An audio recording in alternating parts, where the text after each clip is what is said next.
Saúde.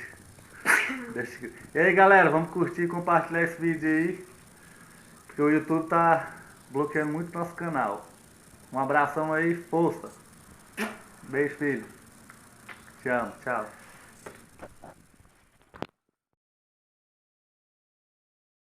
Então, vamos lá. Durante a semana surgiu aí uma pergunta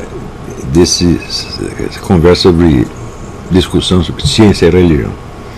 E eu me lembrei de que no ano de 1978 eu escrevi um trabalho que foi publicado no suplemento de um jornal paulista, de um semanário paulista, sobre as relações entre imprensa e alta cultura.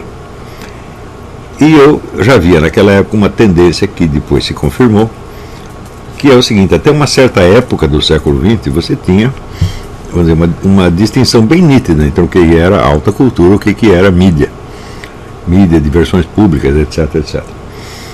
Então a mídia de algum modo tentava refletir, né, o movimento, a criatividade da alta cultura. Então, sei lá, entrevistava grandes escritores, entrevistava físicos, etc. Então você tinha uma imagem mais ou menos rala da alta cultura que aparecia na mídia. Em geral, os grandes jornais todos tinham suplementos culturais ou suplementos literários que davam, vamos dizer, alguma informação ao público sobre isso. Em São Paulo havia o suplemento literário do Estado de São Paulo, era uma publicação bastante respeitável.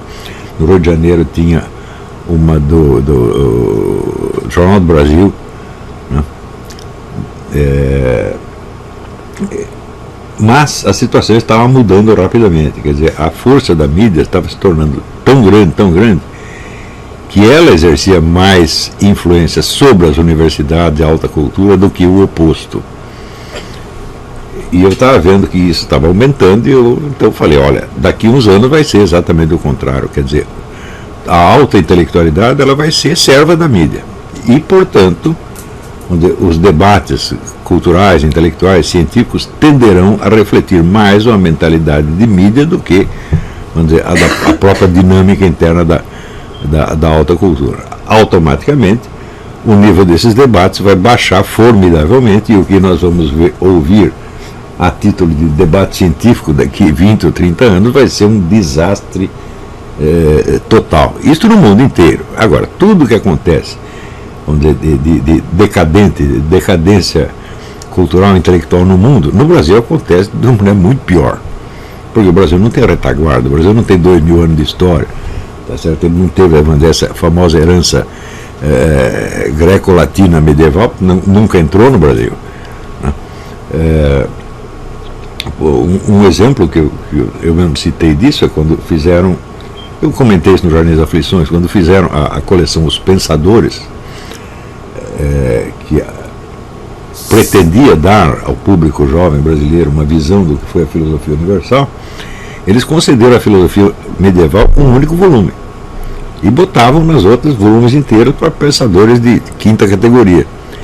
E isso mostrava, vamos dizer, a topografia, o senso das proporções que vigorava ali. Eles realmente, esse negócio medieval para eles é um negócio muito distante. E alguns pensadores que no conjunto da história não tinham peso nenhum, podiam ser importantes para a mídia. E a mídia estava então dando, vamos dizer, a pauta, o senso das proporções, o senso das medidas e a topografia da história cultural. E este processo foi se tornando cada vez mais agudo e mais visível. Automaticamente, os debates públicos, os debates pretensamente intelectuais, culturais ou científicos, eles vêm hoje com o mesmo simplismo que é característico da mídia popular. Mas quando você vê esses debates tipo assim, Richard Dawkins versus não sei o quê, o que você está vendo não é um debate científico, gente, é um debate de mídia, simples, onde os conceitos todos aparecem na versão simplificada, né, e chapada, que o jornalista pode apreender e compreender, tá certo? Se você pensar, bom, existe debate científico ainda? Bom, existe ainda em publicações ultra especializadas, das quais as pessoas nunca vão ouvir falar. Isso ainda existe. Mas se você pegar debates como, por exemplo, evolucionismo e criacionismo, ou ciência e religião, razão e fé, etc. Está tudo no nível de mídia e não no nível de alta cultura mais. E isso é muito importante, vocês tomem consciência disto, para que vocês não tomem posições nesses debates. Vocês têm que furar o debate e dizer, olha, a conversa não é essa, o problema não é esse, vocês estão discutindo a história da carochinha, tudo isso é uma besteira sem mais tamanho, e nós que somos estudiosos sérios, nós não aceitamos essa palhaçada. Nós queremos que os problemas sejam colocados nos seus devidos termos. Tá certo? Então, esta semana apareceu uma pergunta sobre o negócio de ciência e religião. Eu digo, quantos debates já viram sobre ciência e religião? Centenas. Toda hora aparece isso de novo, não é isso? Eles chamam, sei lá, o Richard Dawkins e um padre, ou o John Lennox, chama Richard Dawkins e John Lennox, que é um cientista católico, matemático, grande matemático, católico. E muito bem. Mesmo essas pessoas, elas têm que baixar o nível da conversa para que ela se torne acessível, não ao público geral, mas à mídia. Porque no público geral você sempre vai encontrar pessoas muito mais qualificadas do que numa redação de jornal. Me parece a coisa. Se você pegar toda a redação da Folha de São Paulo, do Globo, do New York Times, etc., aí você tem um certo padrão. Agora você pega a população em geral. A população em geral está cheia de pessoas, vamos dizer, anônimas, mas altamente qualificadas, que você não vai encontrar em nenhuma redação de jornal. Não é isso? O sujeito, para aguentar viver numa redação de jornal, ele vai ter que nivelar a sua mente ao dos seus coleguinhas. Eu que trabalho em redação durante décadas, né, eu sei que existe uma tendência achatante e acachapante, tá certo? Como é que se diz? Na pressão dos pares, como se diz. Né? É muito difícil numa redação de jornal você ter uma ideia própria. Não dá para ter. É o dia inteiro, aquelas conversas vulgares, aquelas besteiras, a mesma piadinha, as mesmas pressões. Né? E, sobretudo para a pessoa jovem que entra nesse meio, ela se adaptar, vamos dizer, ao tipo de personalidade reinante é uma coisa importante. Até por sua própria construção da sua personalidade. Você era um estudante, agora você quer se sentir um jornalista, tá certo? Não deixa de ser um upgrade, você está subindo na escala social, intelectual e até ontológica, né? Ele está se tornando, como pode usar a expressão do Leon Blois, ele está se tornando aquilo que se convencionou chamar de alguém. Né?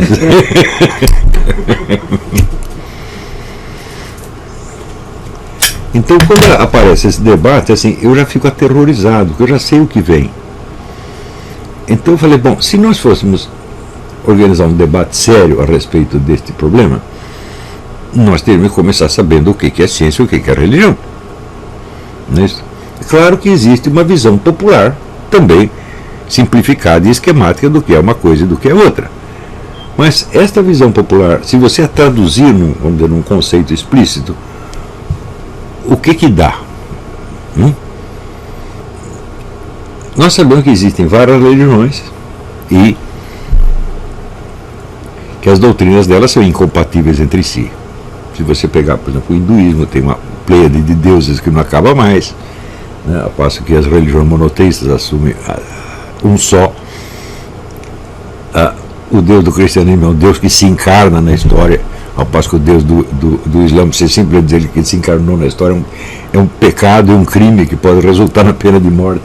E assim por então você pega todas essas constelações, vamos dizer, de ideias, de crenças, de símbolos, de ritos, etc., e reúne tudo sob um conceito genérico de religião. Eu digo, mas como pode haver um conceito genérico entre objetos que se excluem? Por exemplo, você dizer, não, então denominamos como religião a crença em algum Deus. Bom, se você diz isso, você está supondo, evidentemente, que o Deus de cada religião é um exemplar de uma espécie, ele é uma espécie de um gênero, um exemplar de uma espécie, tá certo? Portanto, existem vários deuses e cada um acredita no que quiser. Mas acontece que isso aí contradiz pelo menos metade das religiões existentes. Se você disser, por exemplo, a Santíssima Trindade é apenas um exemplar da espécie de Deus? Não, só existe a Santíssima Trindade, o resto não existe. Se você pegar um muçulmano e disser Allah é um membro de uma espécie? Não, não tem espécie, ela é sui generis, só existe um. Então, isto quer dizer que o conceito genérico de religião desmente a existência das próprias religiões. Dito de outro modo, este conceito é impossível. Não há um conceito genérico de religião. Por outro lado, se você pegar as ciências, bom, existe alguma ciência dedicada a saber se Deus existe ou não? Não tem nenhuma, né? Existe uma concepção científica geral do universo? Não, não tem nenhuma. Nenhuma que seja cientificamente válida. Você tem filosofias científicas propostas por esse, por aquele, que tentam esboçar uma concepção que, no entender do autor, tem fundamento científico. Que um outro autor vai dizer que não tem fundamento científico algum. Então, eu digo, olha, esses dois entes genéricos, chamados ciência e religião, simplesmente não existem. Eles não podem ser confrontados. Né? A coisa se torna ainda mais grave, porque, evidentemente, toda religião existente tem uma doutrina. E essa doutrina é composta eminentemente de afirmações gerais sobre a estrutura última da realidade. Então, a criação, a história humana e o fim dos tempos. Isso tem no Islã, tem no cristianismo, tem no judaísmo, etc, etc. Também tem no hinduísmo, doutrina dos ciclos cósmicos. Tudo vai acabar e tudo vai começar de novo. Os vários universos se encaixam uns nos outros como as pérolas de um colar e assim por diante. São várias concepções que abrangem a totalidade do existente, daquilo que existiu, existe e está por existir. Eu digo, bom, existe alguma ciência que faça afirmações desse porte? Não, nenhuma. Então como é que nós vamos comparar, meu Deus do céu? Vocês estão entendendo, quer dizer, o nível de estupidez que esse tipo de debate impõe às pessoas? Você está discutindo absolutamente impossível, entidades inexistentes, tá certo? E está oferecendo essas entidades que são conceitos autocontraditórios, como se fossem coisas existentes na história, na realidade. Existe um treco chamado religião, existe um treco chamado ciência, que elas vão se confrontar. Então, o número desses debates é enorme, e a atenção que esses debates atraem também é enorme. Você vê no YouTube, aparece todo dia, tem alguma coisa desse tipo. Essa semana eu estava vendo vários, ainda aparece o Jordan Peterson, esse psicólogo, respondendo, por exemplo, ao Sam Harris. Às vezes você vê o William Lane Craig respondendo a o Daniel Dennett e outro, fala, mas meu Deus do céu, isto que o William Lane Craig está representando, personificando, isto é uma religião? Ou é uma filosofia pessoal dele que ele acredita ser convergente com alguma religião? Sem que se possa dizer exatamente que religião é essa. Então, é claro que é esta a última hipótese. É claro que é uma filosofia pessoal dele. E o Daniel Dennett, que ele está falando em nome da ciência, também é uma filosofia pessoal dele, que ele jura que tem base científica, mas que outros podem não concordar. Então, esse debate, nos termos em que ele é colocado habitualmente, é impossível. Se você pensar em razão e fé, também é exatamente a mesma coisa. Não é isso? Então, isso quer dizer que o público está sendo cada vez mais viciado em raciocinar a partir de estereótipos que não correspondem a nada na realidade, absolutamente nada. Eles só existem na esfera da mídia. É uma criação da mídia. Funciona, então, em circuito fechado. A mídia discute coisas que ela mesma inventou, tá certo? E que não podem existir na realidade histórica de maneira alguma. A partir da hora que você ficou viciado nisso, nunca mais você vai entender coisa nenhuma. Quer dizer, o primeiro requisito de qualquer conhecimento sério é você voltar, você recuar dos estereótipos, dos chavões e das palavras para os fatos correspondentes. E acontece que esta operação muitas vezes é impossível. Por quê? Porque não há fatos por trás dos conceitos e dos termos que estão sendo usados. Então, é só você procurar, você vê que não tem nada ali. Então, quando esta análise falha, quer dizer, claro, nós também, a falha pode ser nossa, nós não conseguimos fazer análise, mas qualquer conceito não analisável é falso. Isso aqui é a regra número 1 de qualquer estudo que você venha a fazer. Se você não consegue analisar o conceito nos seus componentes mais imediatos e materiais, empiricamente constatáveis, o conceito não quer dizer absolutamente nada. Ora, se você quisesse fazer, vamos dizer, um confronto verdadeiro de ciência e religião, teria que ser o confronto de alguma ciência com alguma religião. Essa é a primeira coisa. Porque a religião genérica não só não existe, como ela é contraditada por cada uma das religiões existentes. Nenhuma religião pode aceitar que ela é apenas uma espécie de um gênero, porque senão ela estaria automaticamente aceitando a veracidade das demais, tá certo? Inclusive naquilo que elas a contradizem. Então é impossível, né? Então, quanto às ciências, nenhuma delas criou uma concepção geral do mundo que você possa confrontar com a da suposta religião.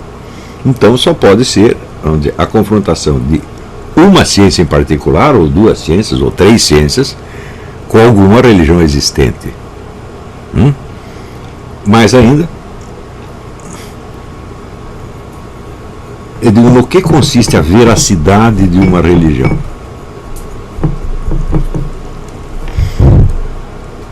É a veracidade de uma doutrina?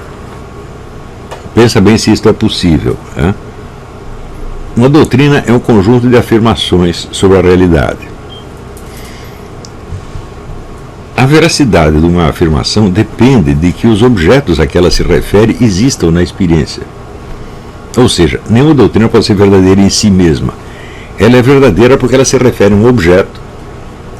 E este objeto existe não só dentro da doutrina, existe fora, na realidade. Portanto, a veracidade de uma doutrina está condicionada à realidade dos seus objetos. Está claro isso? Não é como uma demonstração matemática. Se você diz 2 mais 2 é 4, não importa 2 o que ou 4 o que. A veracidade, vamos dizer, da pura matemática ou da pura lógica é uma veracidade puramente formal. Portanto, ela não depende de nada externo. Tá certo? Não depende de que sejam 2 laranjas, 2 abacaxis ou 2 elefantes. Mas a realidade de qualquer doutrina que se refira a uma realidade depende dessa realidade e não da própria doutrina. Portanto, é uma veracidade de tipo empírico, de tipo experimental e não de tipo formal. Está claro até aqui? Isso quer dizer que, de maneira alguma, uma doutrina religiosa pode ser testada em si mesma sem referência ao objeto do qual ele está falando. Por exemplo, Deus. Então, é impossível você discutir uma religião sem você saber se o Deus a que ela está se referindo existe e se ele procede da maneira que essa religião está dizendo que ele procede. Por exemplo, o cristianismo diz que Deus encarnou na realidade e viveu historicamente. O Islã diz que ele jamais fez isso e nem pode fazer. Qual das duas você quer testar? Então, bom, desse ponto de vista, o Islã não é testável de maneira alguma, porque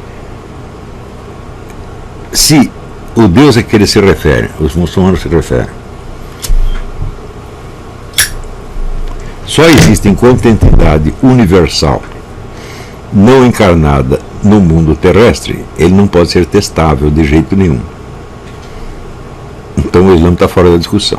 Mas podemos discutir o cristianismo, porque dizem que Deus, uma das pessoas da Trindade, se encarnou por decisão da primeira e por intervenção da segunda. Se encarnou, nasceu da Virgem Maria, fez isso, mas aquilo, patati, patata. Bom, já melhorou, aqui já estamos mais próximos do estudo experimental. Então, por exemplo, poderíamos recorrer à análise dos testemunhos históricos e saber se o indivíduo chamado Jesus Cristo realmente existiu em certa época e fez certas coisas, etc, etc. Então, isso já se aproximaria mais, quer dizer, você estaria confrontando uma doutrina religiosa, que é a do cristianismo em particular, com uma ciência em particular, que é a ciência histórica. Isso é possível. E existem inúmeros livros sobre isso. Outro dia eu comecei a ler, não terminei ainda, um livro muito interessante, em que um grande investigador policial, um detetive profissional, decidiu aplicar à questão, vamos dizer, da história de Jesus Cristo, os métodos de investigação correntes na investigação policial. Chegando à conclusão de que a narrativa bíblica é altamente crível. Eu não terminei de ler, não sei se ele conseguiu demonstrar ou não, mas isto é possível. Por outro lado, você pode também confrontar alguma ação atribuída a Deus com aquilo que você sabe da esfera de realidade dentro da qual essa ação se desenrolou. Por exemplo, uma cura miraculosa ou coisa assim. Isso também é possível, com certos limites. Por quê? Porque se você pegar, por exemplo, a ciência médica e confrontar com ela uma cura miraculosa, você está, como eu já demonstrei na conferência sobre os milagres, você está recortando do evento miraculoso só o aspecto que coincide com o campo daquela ciência. Por exemplo, eu dou o exemplo da menina que não tinha pupilas e o Padre Pio rezou e ela começou a enxergar. E muito bem, você pode estudar o aspecto anatomopatológico, fisiológico, etc, etc, mas nada disso explicará assim, por que a menina foi falar com o Padre Pio e não com outro qualquer? Por que ela não veio falar comigo, por exemplo? Aí, seu Olavo, reza aí para mim e tal. Ela não fez isso, ela foi falar com aquele padre, e não com outro. Isto faz parte da história daquele milagre? Não, claro que faz. Então, como que ela foi sabendo do Padre Pio? Por que teve a inspiração de ir lá? Tudo isto está dentro da história desse milagre. E isto não é analisável pela ciência médica. Isso requeriria a história psicológica da coisa, a qual, por sua vez, não teria poder de preensão sobre o aspecto anatomopatológico, etc. Está compreendendo? Então você precisaria da articulação de pelo menos duas ciências para poder estudar isso aí. E essa articulação em si é enormemente problemática. Como é que eu vou buscar um fio de causalidade que conecte uma decisão humana de levar a menina ao Padre Pio ao processo anatomopatológico da doença e a fisiologia da cura? Não existe essa ciência. Precisaria desenvolver para esta finalidade. E isto nunca foi feito.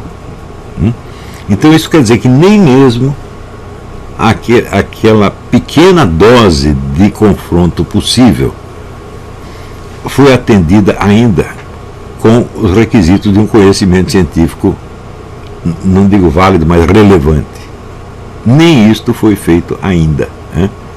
Então você imagina como essa discussão está atrasada e como ela é inviável. E apesar dela ser inviável, estão fazendo essa discussão toda hora. Isto é um fenômeno criado pela mídia. E,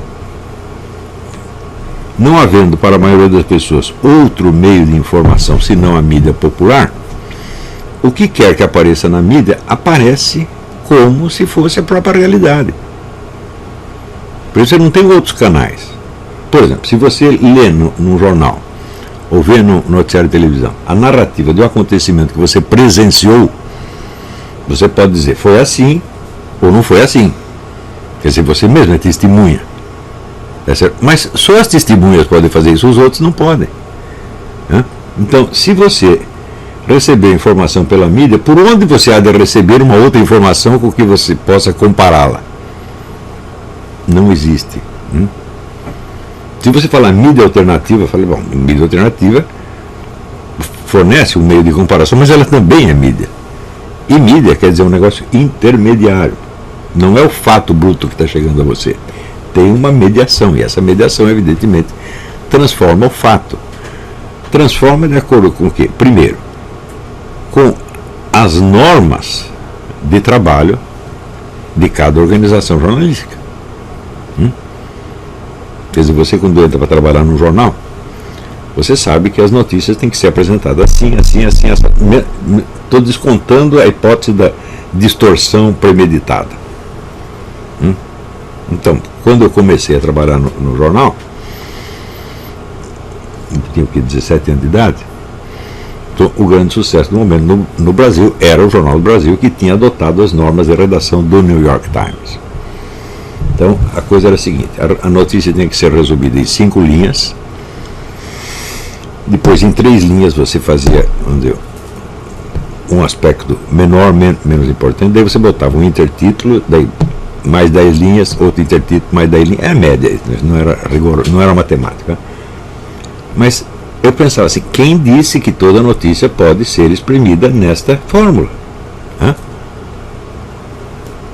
Por exemplo, faça o relato do Gênesis na fórmula do Jornal do Brasil, do New York Times. Faça o enredo dos demônios do Dostoiévski. Você vai ver que o que vai sair é um negócio tão diferente do original que não vai dar a menor ideia do que era. Então, também veja que um jornal, um noticiário de televisão é um produto comercial. Ele tem que ter uma forma para ele poder ser vendido. Você vai oferecer o produto aos anunciantes. Então você tem que descrever para ele qual é o formato do produto. Ora, uma coisa é o formato do produto, outra coisa é o formato dos fatos que aconteceram e que teoricamente este produto vai veicular. Qual dos dois vai predominar? O formato do produto, evidentemente. Isso quer dizer que qualquer notícia, qualquer fato a respeito do qual você escreva, do qual você fale, terá que se adaptar ao formato do produto midiático que você está oferecendo. Isso aí, o coeficiente de distorção aí já é absolutamente monstruoso. Sem você contar, que pode haver interesses que deformem o fato. Não precisa nem inventar, nem levar isso em conta. Agora você imagina, por exemplo, o que se passa na literatura criativa. Qualquer escritor está livre para trabalhar qualquer fato real ou imaginário do jeito que ele bem entenda.